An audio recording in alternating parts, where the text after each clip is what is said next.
बुखारी साहब, अच्छी भली जंग टली थी और अब फिर से इस तरह के डेवलपमेंट्स होने लग गई हैं कि जिनसे यूँ लग रहा है कि हर गुजरता घंटा हमें मज़ीद करीब लेके जा रहा है मशरिक़ वुस्ता में एक और तनाज़े के, एक और जंग के करीब। आपको कैसा लगता है या आपकी राय से मुख्तलिफ है? देखिए, पहली बात तो ये है कि हमें जंग जो पहले हुई है या उससे पहले जो 12 रोज़ा हुई थी उसके जो नताइज निकले हैं उसका थोड़ा सा अहाता भी करना चाहिए और अपने नाज़रीन से शेयर भी करना चाहिए। मैं अपने तमाम तर हवास में रहते हुए ये कहने के लिए तैयार हूँ कि अमेरिका जो है वो एक और नई जंग शुरू करने का ना मुतहम्मल हो सकता है, ना उसकी आवाम अपनी लीडरशिप के साथ हैं, ना उसका जो टोटल एस्टेब्लिशमेंट है, जो उसकी एडमिनिस्ट्रेशन है, ना वो मुकम्मल तौर के ऊपर उसके साथ है। देखिए, गुजारिश ये है कि असला बारूद जमा करना, तैयारों के ज़रिए उसकी तरसील करना, ये अगर डरा सकता होता तो ईरान को तो पहले ही डर जाना चाहिए था ना, क्योंकि आपको याद है किस किस्म की धमकियाँ दी गई थी। और अब तो बात धमकियों की है ही नहीं। अब तो ये कि प्रैक्टिकली आपने देखा कि क्या किया अमेरिका ने और इसराइल ने मिलके। अगर ईरान उससे नहीं डरा तो अब आपके ये इस किस्म की जो ये लचर हरकतें की जा रही हैं, इससे वो क्या डरेगा और क्यों डरेगा? सॉरी, पहली बात तो ये है कि ईरान ने ये दो वाशगाफ अल्फाज में और दो टोक अंदाज में कह दिया है कि अगर आपका ख्याल ये है कि आप हमसे धमकी दे के, आप हमें ताकत का से डरा के कोई चीज़ अचीव कर लेंगे तो ये तो भूल जाए। ये तो ना ईरानियों की शरिश्त में है, ना ईरानी ऐसा करने जा रहे हैं।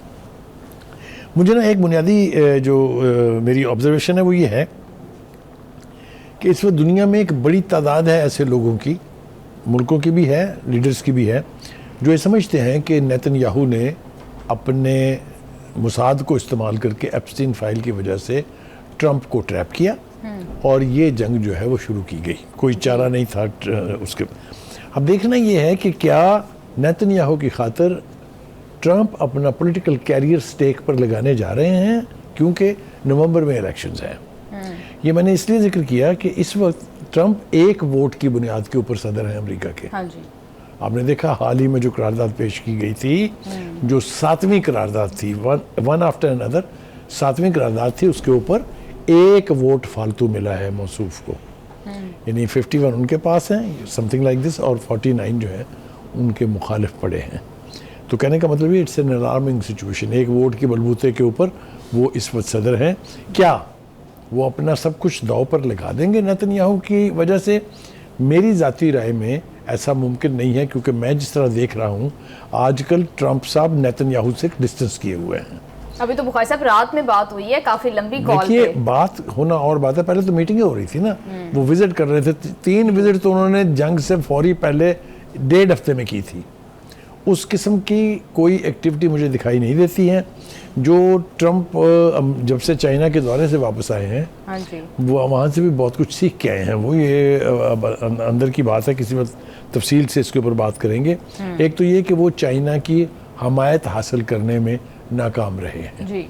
जो 3 बर्निंग इशू थे, एक ईरान और अमेरिका की जंग, और दूसरा अबनाए हुर्मुज़, और तीसरा ताइवान।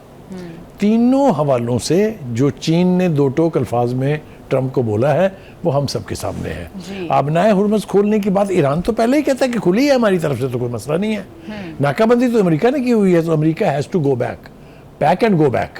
एक दूसरी बात यह है कि जो मुतालबा उनका है न्यूक्लियर प्रोग्राम के हवाले से, उसके ऊपर भी कोई बड़ी डेवलपमेंट नहीं हुई है, क्योंकि ईरान उस पर उस वक्त तक बात करने के लिए तैयार नहीं जब तक जंग मुकम्मल तौर पर हर जगह ख़त्म नहीं हो जाएगी, जिसमें लेबनान भी शामिल है। ठीक है जी। अब हम इस वक्त अभी वो बात के उनकी 15 निकात क्या है, इनके 5 निकात क्या हैं, वो ज़रा थोड़ी देर ठहर के करते हैं।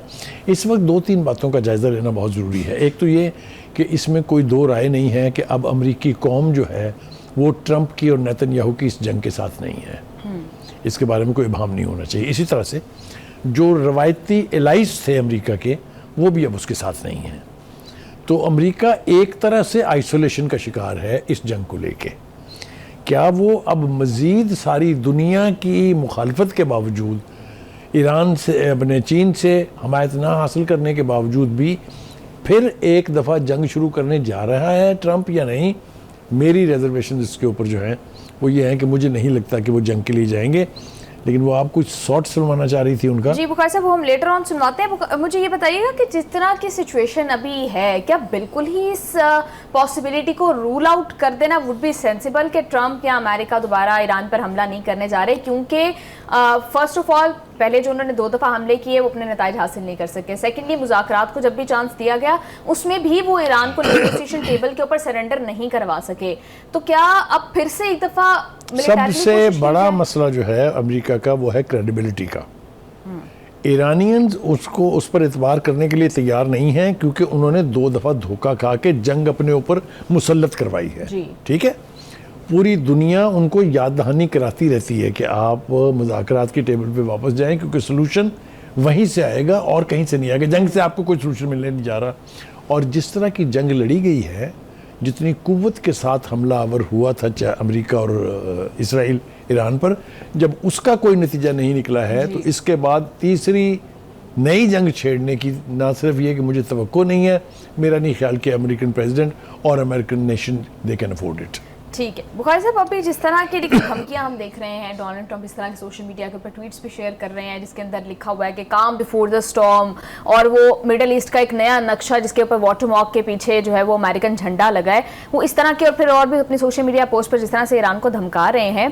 क्या ये सब चाइना की तरफ से उनको तवक्कुआत थी कि चाइना जो है वो एटलीस्ट ईरान को निगोसिएशन के हवाले से जो है प्रेशराइज करेगा, वो भी पूरी नहीं हुई, या उन्हें ये कॉन्फिडेंस मिल गया है कि चाइना अगर ईरान पर वो एक दफ़ा फिर से अटैक करते हैं तो China would be out of it? देखिए, पहली बात तो ये है कि इसी अमेरिका की ज़बानी हमने सुना कि इस जंग के दौरान चाइना ईरान को सपोर्ट करता रहा है, चाहे वो सैटेलाइट इमेजिंग थी, चाहे जो भी था। रशिया की तरफ से वाशगाफ अल्फाज में उनके फॉरेन मिनिस्टर का बयान आ गया है, don't make the mistake of considering Iran alone. इससे ज़्यादा भरपूर बयान और किसी सुपर पावर के फॉरेन मिनिस्टर का क्या आ सकता है? तो कहने का मतलब ये कि ये उनको पता है कि अगर हमने हमला किया तो ईरान के ऑप्शंस भी खुले हैं।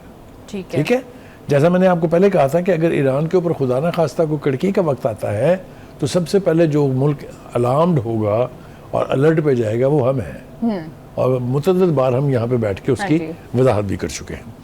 2-3 बातें जो हैं वो बिल्कुल वाज़ेह होती जा रही हैं और मुझे समझ में नहीं आती कि क्यों ट्रंप वो समझने के लिए तैयार नहीं है। अगर वो धमकी अमेज लहजा अपनाए रखेंगे, ईरानियों की सेहत पे कोई असर नहीं है। ठीक है, ये आपने देख लिया है कि वो जितनी शराइत को सख्त करते जा रहे हैं उतना ही ईरानियन रवैया जो है वो सख्त होता जा रहा है। तो ये बात तो मेरे ख्याल से ईरानियन ने साबित कर दी है कि हम डरते वरते कोई नहीं है, और जो कौम डरती वरती नहीं है और जो कौम रेजिस्टेंस की मिसाल कायम करे, आप ज़रा देखिए तो सही कितने दुश्मनों से लड़ा ईरान। फिर बुखारी साहब, अगर आप ये पॉसिबिलिटी रूल आउट करते हैं, आपको नहीं लगता कि एक और जो है वो तनाज़ा, एक और जंग, एक और बहुत खूनरेज़ी होगी, अमेरिका का बहुत नुकसान होगा इस दफ़ा? ठीक है, तो बुखारी साहब फिर क्या मुज़ाकरात से आप समझते हैं कि मामला अब हल होने जा रहे हैं? क्योंकि देख रहे हैं हम कि बार बार तजवीज़, बार बार प्रपोजल्स रिजेक्ट भी हो रहे हैं और बार बार उनका जवाब भी दिया। देखिए, पहली बात तो ये कि मुज़ाकरात में ये गिव एंड टेक, कुछ लो कुछ दो भी होता है, और बहुत हाई पोजीशंस लेने के बाद फिर आहिस्ता आहिस्ता नीचे भी आ जाता है। तो इसलिए मुझे इस पर परेशानी नहीं है। ठीक है, लेकिन मैं इस नतीजे पर ज़रूर पहुंच चुका हूं कि अब इस सूरत हाल का हल सिवाय मुज़ाकरात के और कहीं नहीं है। इसलिए कि अमेरिका के ऊपर ट्रस्ट का लेवल जो है अब खलीजी रियासतों का भी वो नहीं है जो इस जंग से पहले था, क्योंकि उन सब ने ये देख लिया है कि अमेरिका भाई हमारी मदद के लिए कोई नहीं आया, उनको अपनी पड़ी रही, या वो इसराइल को बचा रहे थे या वो अपने आप का दिफा कर रहे थे, हमें लावारसा छोड़ दिया था। ये तो फैक्ट है। जी बुखारी साहब बिल्कुल ठीक कह रहे हैं। बुखारी साहब, आप बीइंग ऑप्टिमिस्टिक तो ये समझते हैं और सबको समझना चाहिए कि मुज़ाकरात ही वाहिद हल है, लेकिन जिस तरह की कंडीशंस ये हमारे सामने रखी हैं, जो अमेरिका ने भेजी हैं, जो 5 नकात हैं जिसमें वो तो अपनी पोजीशन से 1% भी पीछे नहीं हट रहे हैं, बिल्कुल कॉम्प्रोमाइज़ नहीं कर रहे हैं, और जो बातें, जो कंडीशंस, जो नकात अमेरिका के हैं, ईरान तो उनको बिल्कुल मानने के लिए तैयार नहीं है। देखिए, पहली बात तो ये है, मैंने फिर आपसे कहा, एक होती है नाराबाजी, एक होती है अपना वजन ज़्यादा करना। ट्रंप ही ये कह चुके हैं कि मैं अब इंटरेस्टेड नहीं हूँ उसमें, वो बाद में हम देख लेंगे, वो जो अफसूदा यूरेनियम को ले जाने का मसला था। ठीक है, वो इस पर भी आमादा है कि अच्छा इस मसले के ऊपर बाद में बात कर लेंगे। आप ये देखें ना, उसके कई फेसेस हैं ट्रंप के। एक उसका वॉर मॉन्गरिंग है, दूसरा उसका मुज़ाकरात खेल रहे हैं वो, तीसरा उसकी पोजीशन ऑफ वीकनेस समझ में आ रही है। देखें, मैं आपको फिर कह रहा हूँ, domestically he is under tremendous pressure. कोई उसको इजाज़त नहीं देने जा रहा कि you go for another time and have a war और आप अमेरिकनों को मरवा के बॉडी बैग लेके वापस आ जाएं। ये कोई नहीं चाह रहा अमेरिका में, ना पॉलिटिकल सिस्टम चाहता है उसका, ना उसके अवाम चाहते हैं, ना उसका मीडिया चाहता है।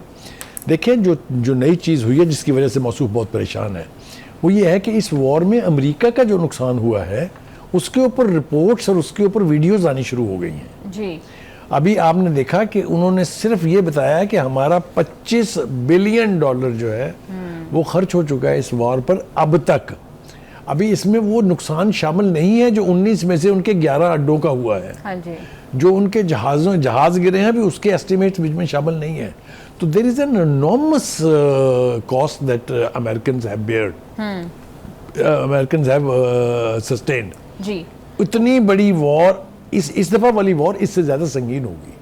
वो तो अगर ईरान होगी का तो रिएक्शन भी इससे बिल्कुल ज्यादा definitely संगीन यही है। होगी, क्योंकि वो सारा कुछ जो उन्होंने अपने दिफा के लिए बना रखा हुआ है वो फिर इस्तेमाल होगा और उसमें बहुत ज़्यादा खौफनाक किस्म के हथियार मौजूद हैं ईरान के पास और मज़ीद मिलने का इम्कान भी मौजूद है। बिल्कुल बुखारी साहब, आप ठीक कह रहे हैं। बुखारी साहब, अभी ये जो पाँच जो शराइत अमेरिका ने भेजी हैं उसमें तो वो ये बात कर रहे हैं कि 400 किलोग्राम अफजूदा यूरेनियम जो है वो अमेरिका मुंतकिल किया जाए।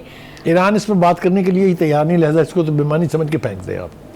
तो बुखारी साहब, बात किस पॉइंट के ऊपर होगी? देखिए, बात इस पॉइंट पर थी कि हम यूरेनियम की अफसूदगी कम करने के लिए तैयार हैं और उस लेवल से अगले 20 साल तक आगे जाने के लिए तैयार नहीं है। दूसरा ये कि आप ये जो सुबह से शाम तक कहते हैं बम ने बनाए, बम ने बनाया, बम ने बनाया, एटम बम ने बनाया, उनका हमने कैटेगोरिकली, हमारी ये पोजीशन पूरी दुनिया को पता है कि हम एटम बम बनाना नहीं चाहते हैं।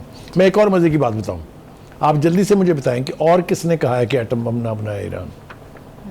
ये मंत्रा जो है ना, ये डोनाल्ड ट्रंप की और उसके चंद एक जो साथी हैं उनकी है।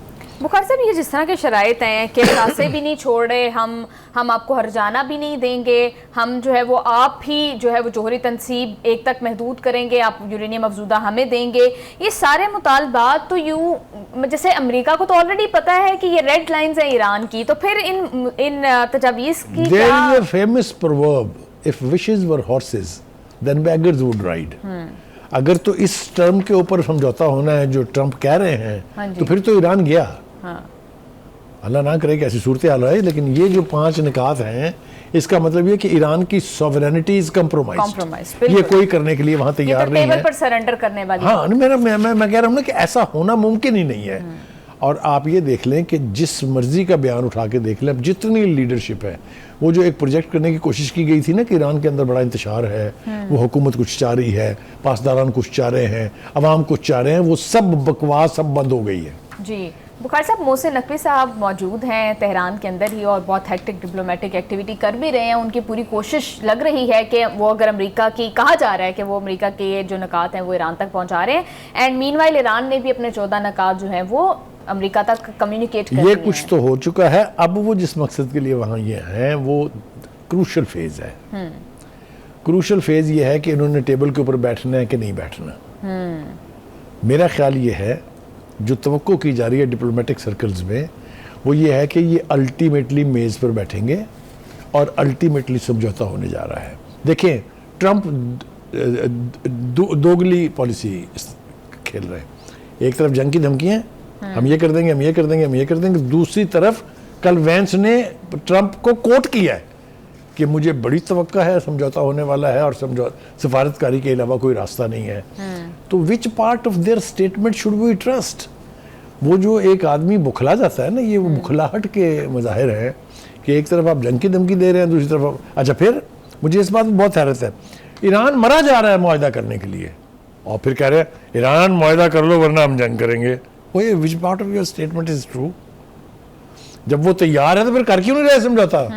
फिर जंग की धमकियां क्यों दे रहे हो? दैट मीन्स एक साइड इस बयान की गलत है, तो वो सौदा बेच रहे हैं अपना।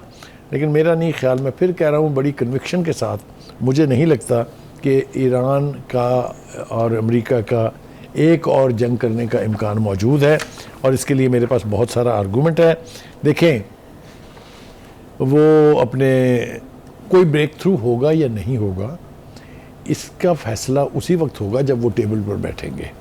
मेरा ख्याल ये है कि मोहसिन नकवी की जो ये विज़िट है, इसके नतीजे में मुज़ाकरात की डेट आने वाली है, क्योंकि Vance is very positive and optimistic. ठीक है, उसका कोई एक बयान जो है वो उसको सपोर्ट नहीं करता, या उन्होंने कोई ऐसी बात नहीं की है जिस तरह की ज़बान ट्रंप इस्तेमाल कर रहे हैं।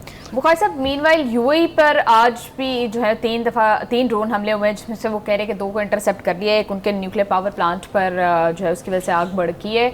तो ये मामला यूएई के साथ जो तनाज़ा है ये किस तरह से इस जंग को शेप कर सकता है?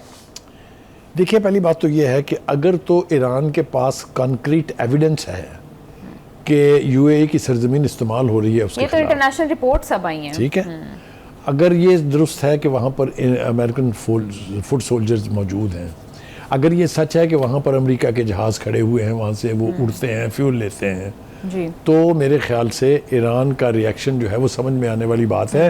लेकिन ईरान बार बार एक चीज़ से मतलब कर रहा है यूएई को कि हमारी आपके साथ कोई दुश्मनी नहीं है, आप जिसके ताज़ा ताज़ा दोस्त बने हुए हैं उसके शर से डरे। वो बार बार कह रहा है कि ये इसराइल जो है इसकी कोशिश है कि खलीज की तमाम रियासतें जो हैं वो ईरान के साथ लड़े। बार बार वो मुतनबा कर रहे हैं कि इनकी इस साजिश में मत आइएगा, लेकिन ये भी उनका हक है कि वो ये कहें कि यहाँ से अमेरिका को आप कोई अपनी सरजमीन इस्तेमाल ना हो। बुखारी साहब, ये जो अभी जिस तरह से हम देख रहे हैं कि यूएई के जो रिसेंट ताल्लुकात डेवलप हो रहे हैं इंडिया के साथ, एंड मीनवाइल जिस तरह से पाकिस्तान के सऊदी अरब के साथ ताल्लुकात हैं, तो अब इंडिया कितना रेलिवेंट हो गया है इस जंग के अंदर फर्स्ट ऑफ ऑल, एंड ये न्यू ब्लॉक्स जो बन रहे हैं ये किस तरह से मिडिल ईस्ट की पॉलिटिक्स को शेप आप करेंगे? भूल जाती हैं, मैंने कई मरतबा, एक से ज़्यादा मरतबा यहाँ ये कहा है कि इन दोनों का एजेंडा एक है, इन दोनों का दुश्मन एक है, इन दोनों ने अपनी उस दुश्मनी और अपने उस मिशन में कामयाबी के लिए एक दूसरे के साथ हाथ मिलाए हुए हैं। लेट मी एक्सप्लेन, मौका दीजिए मुझे। पहली बात तो यह है कि नेतन्याहू बनाना चाहता है ग्रेटर इसराइल, नक्शे पार्लियामेंट की दीवार पर लगे हुए हैं। यूनाइटेड नेशन में वो दरफुदरी लेके नक्शों के साथ नाचे भी थे, अगर आपको याद हो, यूनाइटेड नेशन के फ्लोर पर। मोदी क्या कर रहे हैं? मोदी वांट अखंड भारत, जो आरएसएस की मिथोलॉजी है, जो बीजेपी का एजेंडा है। What does that mean? दोनों जगह में कौन है ज़्यादा मुसलमान? हम सबसे ज़्यादा बड़ी आबादी है ना इस इलाके में, ठीक है। बांग्लादेश इस इलाके में है, वो भी बहुत बड़ी पॉपुलेशन है। तो मुसलमान दुश्मनी में they can go to any extent, लेकिन ताज़ा हमने सबक सिखाया हुआ है हिंदुस्तान को कि साढ़े नाल पंगा करोगे तो फिर तुहानू भुगतनी पड़ेगी। यही कुछ ईरान ने साबित किया है कि अगर आप हमारे साथ जाए, we will resist you to the core. जी बिल्कुल बुखारी साहब, last but not the least, Russian president Putin का चाइना का दौरा राइट आफ्टर ट्रम्प्स विजिट, और फिर पाकिस्तान के प्राइम मिनिस्टर के जाने का प्लान भी है चाइना। तो ये दोनों विजिट्स इस तनाजुर के अंदर new world order madam, new world order change हो रहा है। ये the power balance is shifting. मुझे अच्छी तरह से याद है जो हमारे प्राइम मिनिस्टर थे मुशर्रफ के होते हुए, उन्होंने ये कहा था कि अब वक्त है कि तमाम थर्ड वर्ल्ड की countries they should look to the east, क्योंकि power balance is shifting from the west to the east. तो ईस्ट में तो सबसे बड़ी सुपर पावर सिर्फ चाइना ही है। तो ये वर्ल्ड ऑर्डर चूँकि चेंज होने जा रहा है, यही तकलीफ भी है। जितने मर्जी वहाँ वो चापलूसी करके आए हों, जितना मर्जी प्रेसिडेंट शी को खुश करने की कोशिश की हो उन्होंने, लेकिन अपने दिल के अंदर उनको ये पता है कि अमेरिका वीक हो रहा है और चाइना जो है वो पावरफुल हो रहा है। ठीक है बुखारी साहब, बैनुल-अक़वामी मंजरनामे पर क्या कुछ तब्दीलियां हो रही हैं, किस तरह की सफ़बंदियां हो रही हैं, वो तो बुखारी साहब ने बताया।